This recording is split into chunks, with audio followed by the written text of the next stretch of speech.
chat. He has no plans whatsoever. No plans whatsoever for building on the special relationship.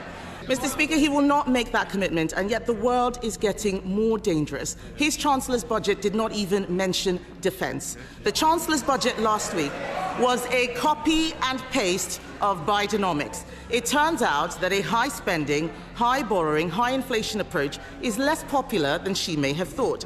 May I suggest he now urge her to change course, or is he determined to be a one-term? We have heard him repeat the lines on the television, fixing the foundations and so on. But what does he say over and over again, but what does he say to farmers who are facing uncertainty about their futures as a result of the increased taxes announced by the Chancellor?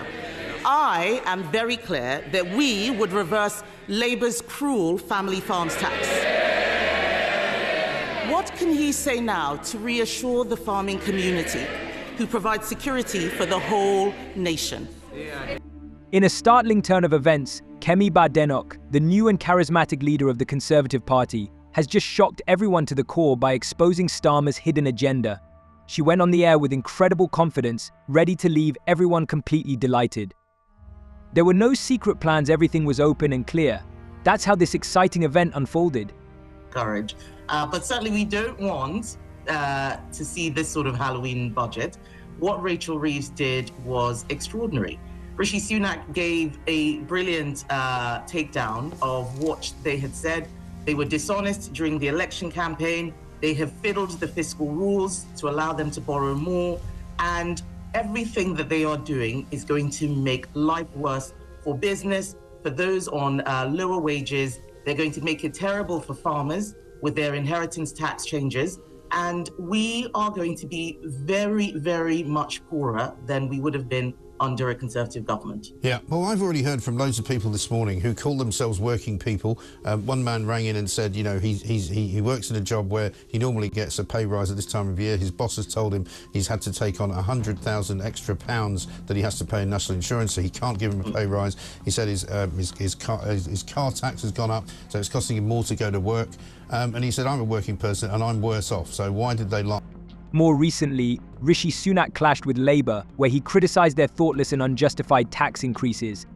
And what did they do? Instead of listening to his arguments, they only smiled condescendingly as he rained down one truth after another on them like powerful explosions. It was a sight full of emotion and tension. Take a look at this.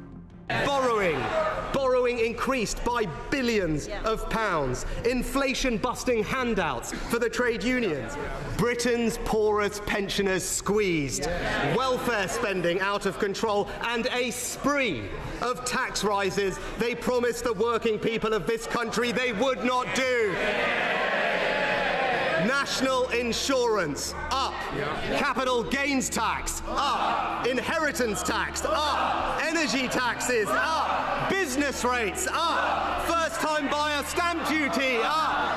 Pensions tax, up. They have fiddled the figures. They don't like it, Mr. Speaker. They don't like it, Madam Deputy Speaker. They don't like it, but this is the truth. They have fiddled the figures. They have raised tax to record levels. They have broken their promises, and it is the working people of this country that are going to pay the price. They came in promising invest, invest, invest. Is it fair to say, Kemi Badenoch, they came out saying spend, spend, spend? I think they came out saying tax, tax, tax, and that is going to be a real issue. This is not a growth budget, and what is really interesting is what the OBR has said. In her speech, Rachel Reeves pretended that the OBR thought that she was the bee's knees. She wanted us to think that everything she had done was going to get a stamp of approval. Instead, the opposite has happened. The OBR has actually exposed immediately how they have chosen tax over growth. The OBR says 75% of those employer NI rises will turn into lower wages. So employment, salaries, disposable income, all of that is going to be lower than what it was under the Conservatives. That is a big. One of Rachel's most exciting features is her constant struggle between business interests and government obligations. It's like a game on the edge, full of tension. But as soon as she reveals the budget, everything falls into place. Her lies are simply shocking. After the announcements that we've heard today, My optimism for Britain burns brighter than ever. Over £60 billion of shovel-ready investments from companies like ServiceNow, Eli Lilly and the Manchester Airport Group, which will help create over 40,000 jobs in the UK. That is a sign of the confidence that we now see in the British economy. Yes, that's another promise that failed. To be honest, I'm completely at a loss. How can you watch the massive outflow of millionaires from Britain over the past few years and think it would be wise to scare off even more companies by forcing them to pay even more taxes? As if it's not obvious. And here we are, in this absurd situation. There is such a thing as the law of diminishing returns. You can squeeze just enough out of them before they just pack their bags and leave, taking with them all the jobs and funding for the public services they supported. This is a disaster.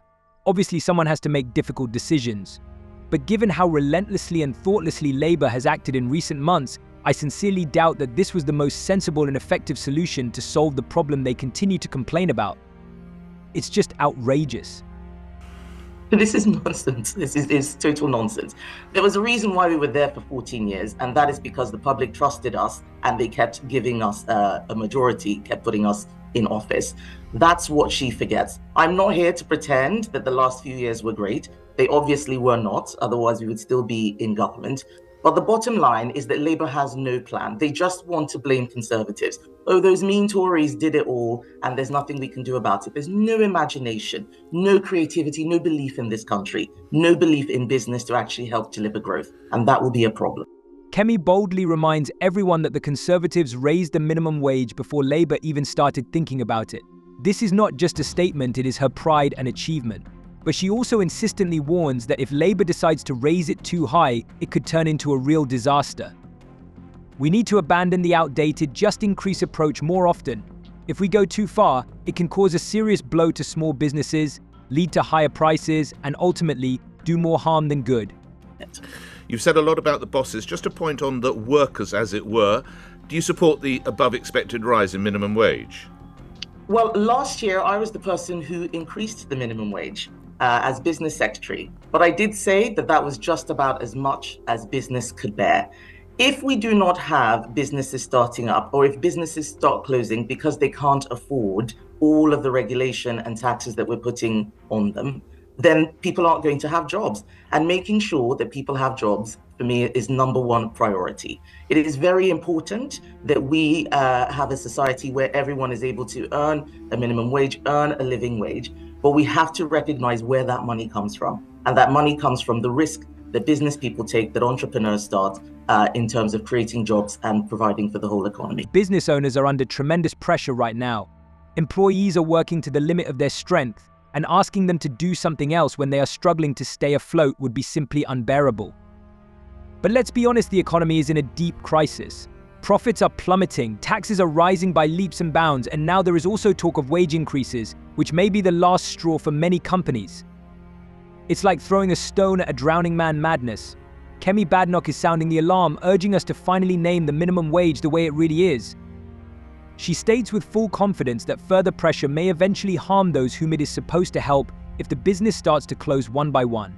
But will Starmer and his team heed this urgent warning? She talks about Rachel, who raises taxes, and how Sunak is suspending her. It's not just politics, it's the fate of people and the future of entire companies. Here, I'm hearing some noises about certainly the farming lobby. Jeremy Clarkson's not happy. They're going to be making a lot of noise about these new rules that have been brought in.